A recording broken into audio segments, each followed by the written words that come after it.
Hello, everyone. In this episode of the Brawn Body Podcast, I'm going to be discussing how I built my home gym from non existence to what it is today, and what I've learned while putting together my home gym, DIY equipment that I may or may not have built, and a lot more all about home gyms. With a lot of people quarantined right now, I know home gyms are kind of a trending topic, so I figured I would offer my guidance and experience in putting together my own home gym to help all of you. So we're going to start by talking about my own home gym, so what I learned from it and why I built a home gym. Then we're going to talk about how you can go about building your home gym. We're then going to dive into DIY equipment, stuff you can build potentially at your house and use for training, as opposed to buying, brand new equipment from your local sporting goods store or exercise and fitness store. And then we're going to talk about how to get creative with your home gym and make it have sort of a personality that matches you and your training style and all of that. So, without further ado, let's dive in. So, I built my home gym when I started working out. I was about 15 years old when I started working out, and I immediately started putting stuff together for a home gym. So I started pretty basic with a doorway pull-up bar and some resistance bands, and then over time added from there. But I am from a very rural area, so the nearest gym is probably about a 25-30 minute drive for me. So I just kind of did the math. So it's about $35 a month for a gym membership, and I would have to drive there and back every day. So 30-minute drive, my car usually gets about 30 miles to the gallon. So we'll say we use a gallon of gas to get there, a gallon of gas back. So probably about, if I went 5 times a week to the gym, probably about $25 per day per week in gas, plus the $35 a month for a gym membership. So that'd be about $135 a month with gas just to get to the gym and back. And, I would be losing an hour in the car, and just wasn't a great situation. And I've had the home gym set up for 7 years now. So if you do the $35 a month times 7 years, that comes out to about $3,000. Again, that doesn't account for gas money or the time I saved by not having to drive to the gym. But for much less than $3,000, you can put together a really nice gym at home, and that's with you for as long as the equipment is good for. So if you have a barbell and barbells don't really break down. If you lift too much, it'll snap in half. But if you get one rated to 1,000 pounds, most of us aren't gonna break a barbell in half if it's over 1,000 pounds rated. So yeah, keep that in mind. But basically, I've loved having instant gym access whenever I want to. I've lifted at 4 a.m. I've lifted at 11 p.m. Whenever I want to work out, I can. And I really like that. There's also the fact that I don't have to compete with anyone for, equipment or machines. Like, it's your workout. You can kind of push yourself as much as you want. You don't have to wait for anyone else. It's all you. And I also like to take stuff outside on occasion. So if the weather's nice out, I can literally just move my barbell and some weight plates outside, or I could take my dumbbells outside. If I'm really feeling ambitious and it's a real good day, then the whole power rack I have can go outside even. So it's nice to have that option to move things around and do stuff anywhere.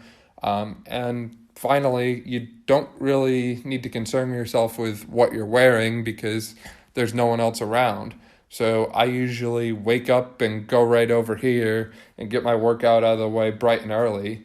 And I'm not overly concerned about the fact that I'm going to be, sweaty, not really clean combed hair or anything like that because I know no one's around.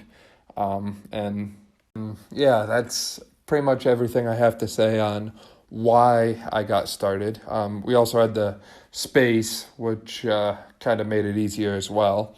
But in my home gym right now, I have a power rack with about 600 pounds of Olympic weight plates. Most of them are the grip plates, and I have a few different barbells, an easy curl bar, the adjustable dumbbells for Olympic weight plates, stuff like that. I've got a suspension trainer on my power rack. I've got 2 cable columns with adjustable height cables. I've got battle ropes, landmine attachment on the power rack with a barbell wedged in that. I've got a heavy bag and a speed bag. Not too big on them, usually just a couple times a week just to mix it up a little bit, a little fun.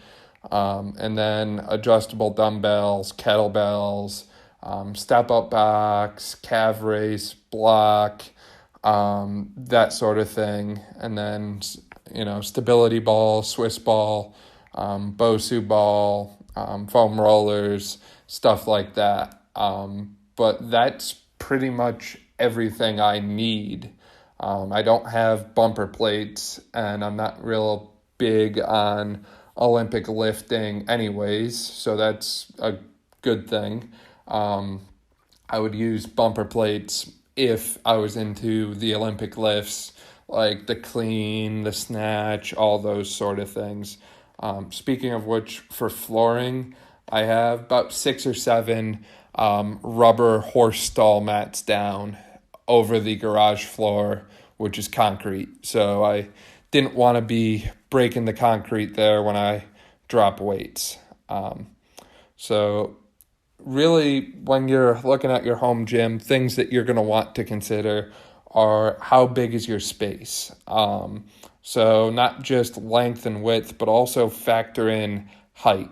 So if you have a 8-foot ceiling, like a lot of homes or people do, then you're probably not going to want to get a power rack that is 7.5 feet tall, because when you use the pull-up bar, you're probably going to bang your head off the ceiling. So I would look for a shorter option in that case. So really take into account your dimensions before you start buying stuff. And we already looked up at the ceiling, so now look down at the floor. Do you have a concrete floor? Is it carpeted? Is it wooden? What are you working with? And do you want to protect that? If so, again, putting down some kind of rubber mat is a great first step. Check your budget as well. Before you go out and drop like $3,000-$4,000 on a home gym. I did not do that, by the way, and I don't advise dropping that much money on a home gym setup all at once. But just think about how much you have to spend or how much you're willing to invest towards this project. Because in my eyes, it really is an investment. You're purchasing equipment that you're going to use for years and years and years to better your own health and fitness. And that's a great investment in yourself. But again, if you're not willing to put in $1,000, for example, or you're not willing to put $30 a month into your own home gym, your own equipment, that sort of thing, then don't do it.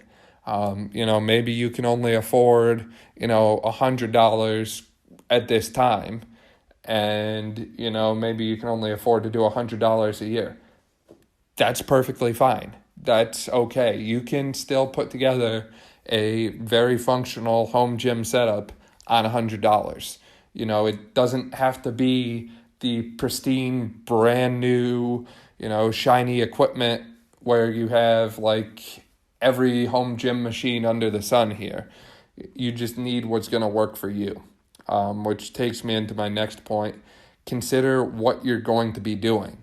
So if you're primarily doing something like calisthenics, where it's a lot of body weight stuff, maybe just getting a pull-up bar and a suspension trainer is going to be enough for you. Now, if you're someone who's into more Olympic lifting, powerlifting, stuff like that, maybe you're going to need to invest in a power rack, a barbell, and those sort of things. So really think about what you need to do or what you like to do. And then consider if anyone else is using it.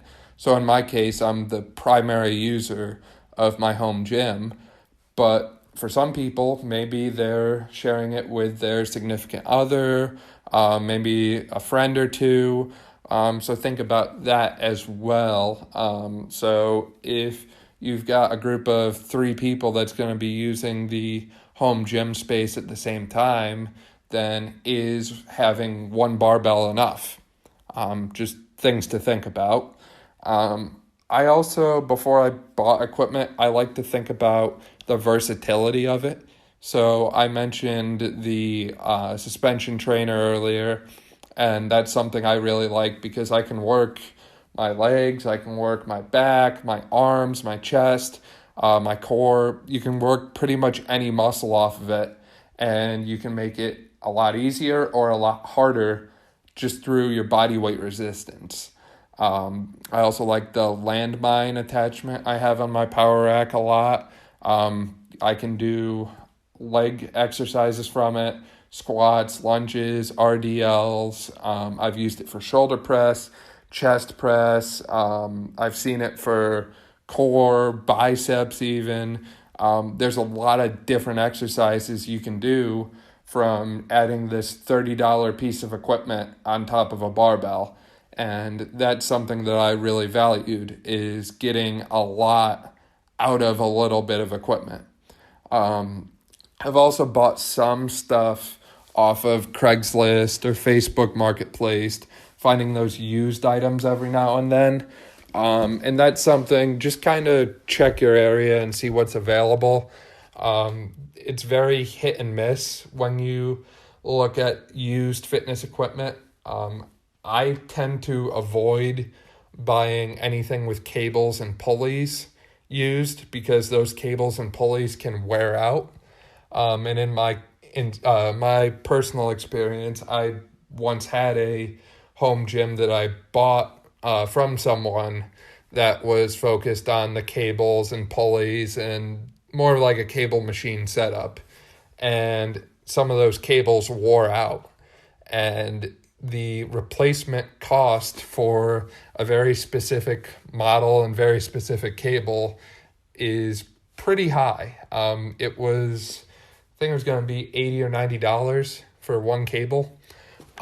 So I had to kind of DIY that a little bit, and I basically ended up, ordering a spool of cable and cutting it to length, and then adding the crimps on both ends, which that's not a big deal if you have the experience and the tools to do it.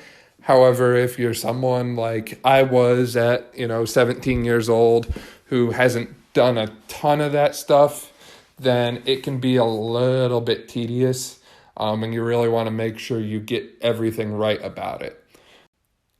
As far as equipment goes, I mentioned that I've bought some equipment, and I've actually built some of my equipment as well through DIY projects. I've been very fortunate to have a dad who is very into woodworking and handyman, building stuff sort of thing. So he's helped me different times with some of these projects, which has made it a lot easier. I will say the one thing we always consider is safety. So if we're going to build something, especially wooden things, we like to think about safety first. And I encourage you to do the same with any kind of DIY project you take on for fitness. I'm going to link all of the websites I used for plans when I was building my different equipment there. And some of these things I've used, still have. Some of them have since retired. But please build at your own risk, use at your own risk. I'm not responsible for, if you don't build something correctly and it falls apart and you get hurt doing that. That one's not on me. I'm sorry. But yeah, so I built kettlebells, and you might have seen these plans before. Again, I'm going to link to all of these in the show notes, and I'll try and take some pictures or see if I have some pictures of some of these things. And essentially what you do for the kettlebells is you take a ball, like a basketball or a soccer ball or anything like that, and you literally cut a hole in the top of it. But that's the first step. And second step is to get a piece of piping. We used a real thick, like silvery plastic piping. I'm not really sure what kind it is. Again, the link will kind of explain all this a little bit better than I will, but we ended up grilling it. You have to heat it up so it's bendable and movable. And we moved it into the shape of a kettlebell handle, so kind of like a U shape overall. And then we let it cool so it could harden and form that shape for good. And we then went back to our ball that we had punctured a hole in across the top, and we mixed a bag of quick dry cement. I think it was like $3 or $4 at the local hardware store for like a 80-pound bag. So we mixed that up and put that into the ball. So we filled it, and we made sure that the base was flat as we were putting the cement in. And we just continued to fill it until the ball was relatively full. If you're really looking to get a specific weight from your kettlebell, then what I would do is get a bathroom scale, put a rag or an old towel or something like that on top of it, and just monitor the weight as you're filling it with cement, so you can stop when you hit the certain weight. And then you're going to put your hardened handle into the wet cement, and you're going to do your best to kind of close up the top of the ball, so it's going to kind of ingrain as part of the wet cement.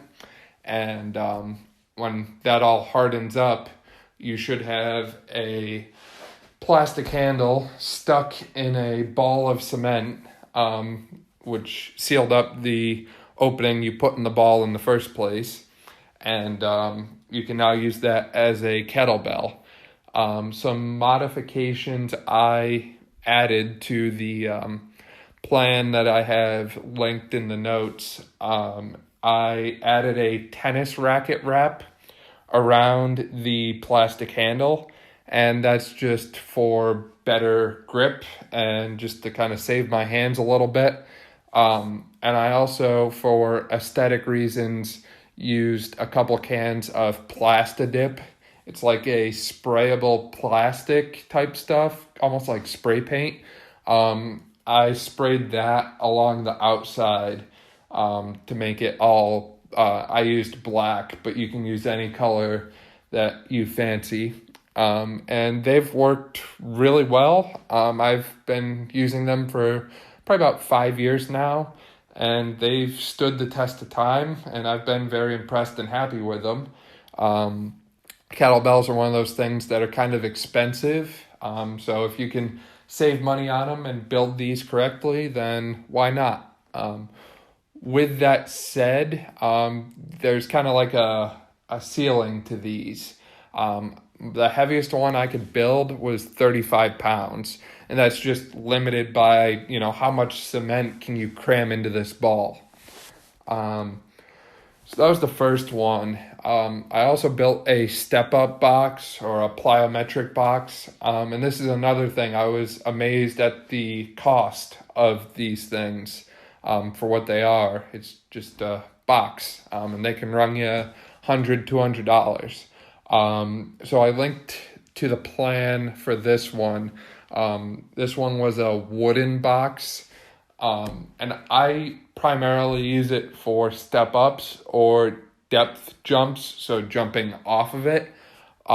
If you're going to build something that you would jump onto, I would really look at something wide up top. I would say at least an 18 by 24 inch landing platform at the minimum. And those are just going off of recommendations I've received as part of a class on plyometrics. And I would also emphasize a soft landing platform. So whether that's, you do some kind of upholstery work, add some kind of foam. I'm not the expert at building plyometric boxes. So again, check out the plan for more on that. And again, please be mindful and be safe when you're building these things. These things, like say your box falls apart on you, that could be really, really bad. So, be extra careful building them, I guess I'll say. These are all wood projects. So don't just use the glue and assume it's going to hold. Put glue on it, add 2 or 3 screws or some nails, add that extra reinforcement for your own safety. And with that, for wooden projects, like I said, my dad he still is really into handyman type stuff, woodworking. So we were fortunate enough to have a lot of the tools and equipment that we needed to build these on hand. If you don't have those on hand, power tools can get expensive in their own right. So kind of weigh that cost too. I might save, $70 by building the wooden plyometric box as opposed to buying one, but I also don't have a power saw or a screw gun, and I would need to go and buy them. That might negate the cost benefit. Now, if you're someone who just really likes the DIY project and is really into those sort of things, then you might still opt for the DIY project, and that is perfectly okay. I know for me personally, I find that I tend to get more satisfaction out of using the stuff that I've built myself than the stuff that I bought. But that's just my personal thing there. I also built a calf raise block, and this is just a little thing, literally with the intention of exactly what it sounds like, just for doing calf raises. It allows a good full range of motion, and I just kind of built this kind of T-shaped platform, so to speak. I guess H-shaped platform would be a better way to put it. And I added a adhesive gripping kind of material on top of it. So if I decided to do barefoot calf raises, that my feet wouldn't slip off and wouldn't be tortured by the wood and the splinters and all that. And that was another thing I painted just for aesthetic reasons.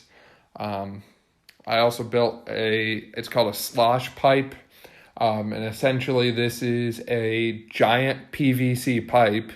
So mine was 4 inches in diameter, I believe, that you're going to cap at one end, and then you're going to fill about 3/4 full with water, and then cap the other end. And the reason you need that thickness is because water doesn't necessarily weigh a whole lot, and you're going to be using this as a barbell. But what happens is, since the pipe is filled with water, and water is very mobile, if you're doing an exercise and you're slightly favoring one side over the other or something, all the water is going to shift to that side. So it really helped me identify imbalances I had and correct those imbalances in my training. It's also a great tool for core workouts, because again, you really have to hold yourself stable when you're using this thing. It's more of a training tool for those things than it is for overloading and your typical hypertrophy muscle building type stuff, because again, you can only put so much water in the pipe. It's only going to get so heavy. So that's another one that I've really liked. I built an outdoor pull-up bar. Like I said, I like to go outside for workouts if I can. And I built that primarily to avoid having to pull my power rack outside when it's nice out. So this was one that I took, I think there were a couple 10-foot boards, and I buried them about 3.5 feet in the ground. That way they weren't going anywhere. And then I put a bar across the top of them, and before I knew it, I had a pull-up bar. And it's nice to be able to get outside and exercise. Like I said, that's something I'm very big on. If I want to move my suspension trainer outside, I can attach that to the pull-up bar, which is another nice thing, very versatile. Speaking of suspension trainer, I have not built a suspension trainer. However, I know that people have told me they've seen, YouTube videos and articles on how to build your own suspension trainer. So if you're concerned about that, you can look into that. That's not something I've done personally, so I'm not going to link to that just because that's not anything I have experience with. I also built a cable machine. Then this was just a simple high-low pulley setup. I took this down a couple of years ago because I have the adjustable cable columns set up now and didn't really need anything else. This was just a couple hardware store pulleys and a string of cable that I had running. I attached the pulleys to the ceiling and ran the cable over the pulleys. And on the far end of the pulleys, I had the cable wrapped around a D-hook where I would clip weight plates to. And on the other end of the cable was the little D-clip that you would add a weight cable attachment to, like a tricep rope or a lat pull down bar or a D handle or anything like that. Those worked all right for a while, but like I said, they just kind of were replaced by the adjustable height cable columns, which I've been really happy with. So if you're looking at the cost of things and, you'd really like to build your own cable column just for cost purposes, totally fine. I understand that. I've been there. Make sure you buy good pulleys. The ones I bought were not very good, and I think that was part of the reason I didn't use it as much as I had planned on it, just because it didn't work as well. And the other thing I'll say is take care of it. So add WD-40 or some other type of lubricant to those pulleys and the cable periodically, just to prevent friction and make sure everything's moving like it should. I'm going to post a picture of a custom barbell storage rack we have on my wall. That was something my dad designed, and it was we have space for barbells, a hex bar. We left space for, I was initially thinking about buying either a multi-grip barbell or a safety squat bar. Neither have happened, but there's extra space on one part of the rack. So if I did decide to buy one of them, we could store them. So check the picture. That'll be in the show notes for more on that. And last, this wasn't much of a DIY project, but it was free. I love my tractor tire. This is a probably 250 pound tractor tire that I got from a local farmer who explained to me that after they take the tire off the tractor, there's times when they can't put the tire back on, typically due to, what caused them to take the tire off in the first place. Maybe it was a flat tire. So they just kind of leave them laying around, and they typically have to pay someone to come and get rid of them, take them away, that sort of thing. So they're just kind of sitting around. So I took one off of his hands, power washed it because it was covered in a lot of interesting things, to say the least. Power washed it a couple times, and ever since then I've been using it for tire flips, tractor tire push-ups. I've wrapped a harness around it before and used it like a sled. There's a lot of things you can use this for if you think outside the box. And again, I didn't have to pay anything for it, and it helped someone out locally. So I am a huge advocate for you getting your hands on some of them. It's also a great way if you're looking to lift heavy but don't want to invest the money in weight plates. Get a big tractor tire. You can get them that weigh 350 pounds. And, if you're flipping that thing over and over and over again, compare that to deadlifts,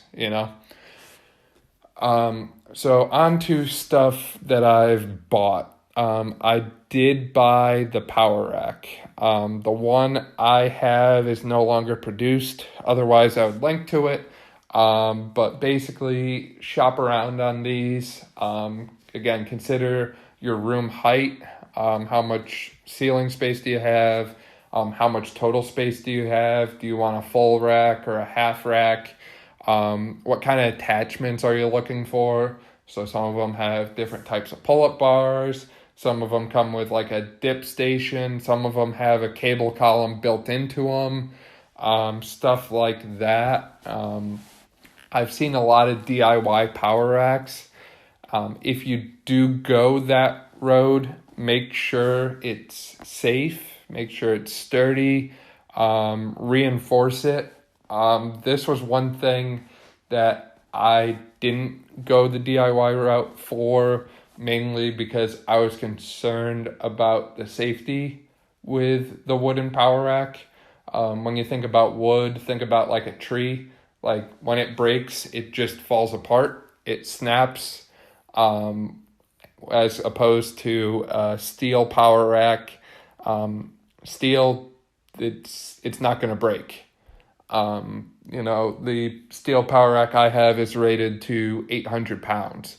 And I can assure you that I'm not going to be squatting or bench pressing 800 pounds, at least in the next 5 years. Probably not ever. That's not really my focus, but just some things to consider when you're looking at a power rack. Price is going to vary largely based on what you need. If you need one of those heavy duty, higher rated power racks and you add all the attachments, bells and whistles to it, then it's going to cost a lot more than, your stereotypical base model power rack. So keep those things in mind. I bought a bench. Mine does flat incline and decline. I would say at least get one with a flat and incline option if you're going to buy a bench. The decline, it's a nice option to have. I use it for the decline bench press, hip thrusts, stuff like that, but definitely not essential. I bought a few different barbells, hex bar, easy curl bar, different things like that. And I bought the weight plates, and these are specifically the grip plates. These came mostly from Dick's Sporting Goods. They have the, I think it's the Fitness Gear Olympic weightlifting bundle, I think it's called. And you get a barbell rated to 300 pounds and about 255 pounds, I believe, of these iron grip plates it was about $200 when I was purchasing these. And I mean, as far as weight plates and price goes, that's a very good price. Like I said, I love the grip plates because then if you're going to use the plates for exercises like a plate front shoulder raise, for example, you have a great defined area to grab onto. The barbell, in my experience, they bend easy, so I would not use that as your 1 rep max bar. I would consider buying a separate bar.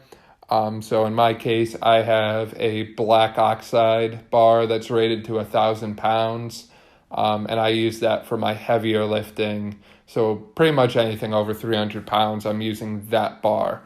And I will say I'm not being paid by Dick's Sporting Goods to promote that. That's just what I use and what I find valuable. And last I looked, it was a good deal. The prices might have changed. Again, that's not anything I'm really up to date with right now because I haven't bought any new weight plates for some time. I said some of the different bars I have. The Hex bar was definitely a great investment, whether it be for deadlifts, jump squats, shrugs, farmer walks, anything like that. I love the Hex bar. Great tool, safe. They're usually not too expensive either. And because they're shorter than a typical 7-foot barbell, they usually carry a pretty good weight rating on them. I recently, I think it was about a year ago, I bought my adjustable dumbbells, and these are those Bowflex turn the dial type dumbbells. And again, not being paid to promote this. But from my experience, I find that they're more awkward to use than your typical, fixed weight dumbbells. However, I do like having, a full variety of dumbbells. If I want a 10-pound dumbbell, I just turn the knob and it's 10 pounds. If I want a 30-pound dumbbell, I just turn the knob and it's 30 pounds. So I have basically a full rack in 2 dumbbells just sitting here at my house. And again, they're a little awkward to use, but cost difference, space difference because they take up a lot less space than a full dumbbell rack would. And I mean, they are effective.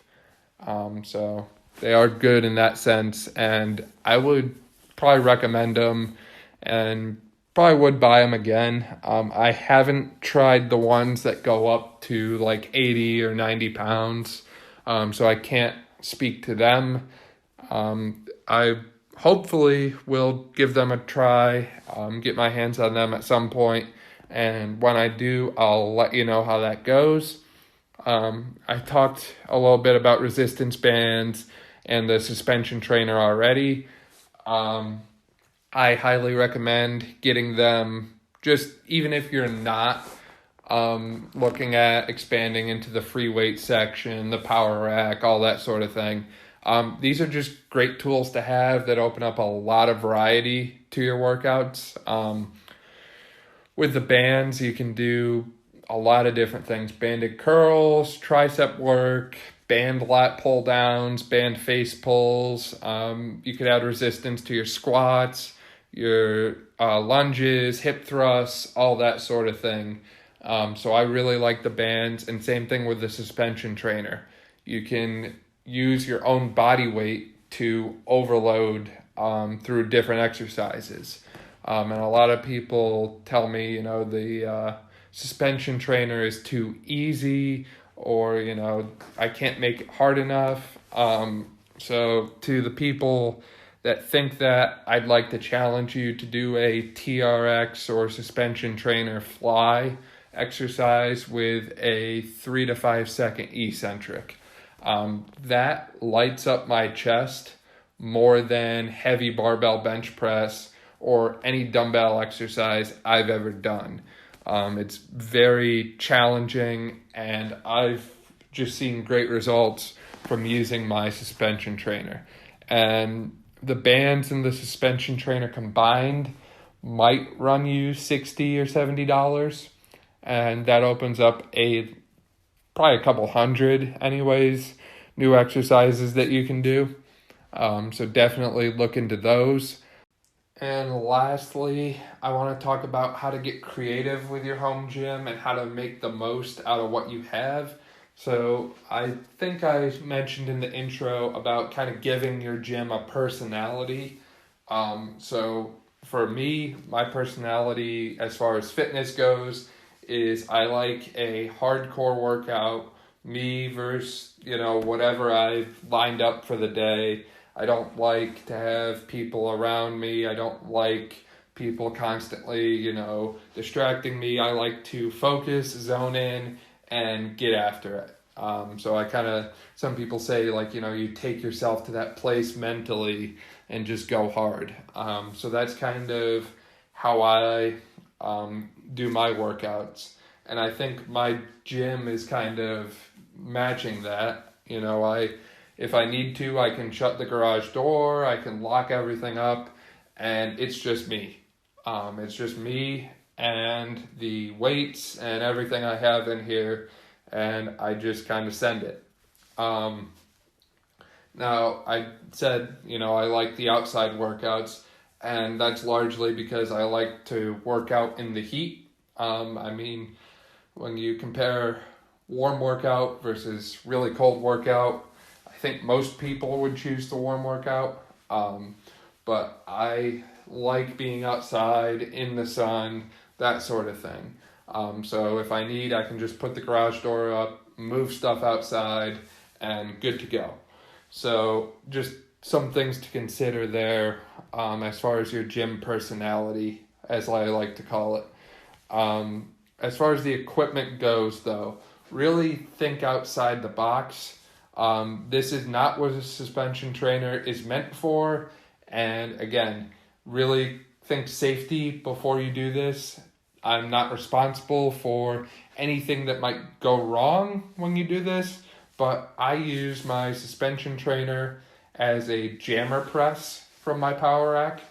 So I loop it around the pull-up bar and tie it off, and then I wedge a barbell through the loops that have formed, and I add resistance bands and then use it as a jammer press bar off my power rack.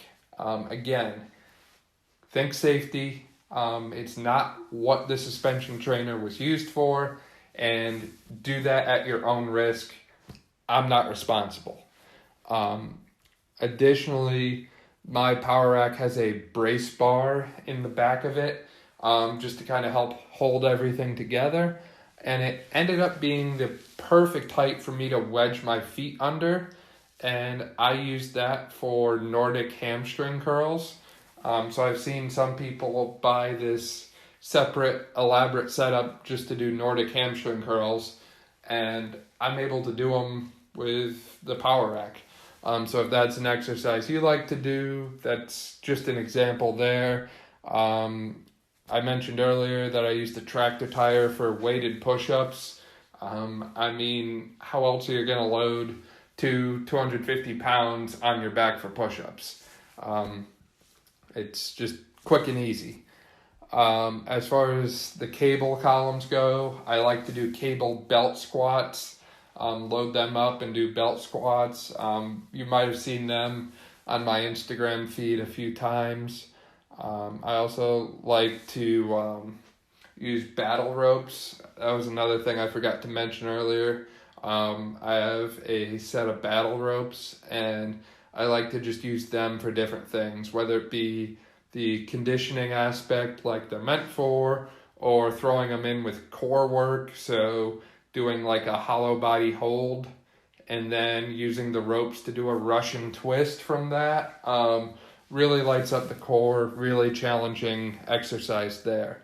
And I would encourage you to not look at things like barbell exercise or dumbbell exercise. Don't think like, oh, this is a barbell curl. Think, okay, this is a curl. What can I change about it? Maybe I'm going to use the barbell and I'm going to add a band to it for band resistance, for example. So really think outside the box with your exercises, and you'll open up a whole new world as far as your home gym and fitness life is concerned. And with that, that's going to conclude our podcast episode for today, all about home gyms. So if you have any questions, feel free to shoot me an email or a DM on Instagram. Give us a follow at Brawn Body. If you found this episode helpful, please share it with someone who could benefit from it, or just shoot me a DM or an email again and let me know. Give me your thoughts. I'd love to hear your feedback.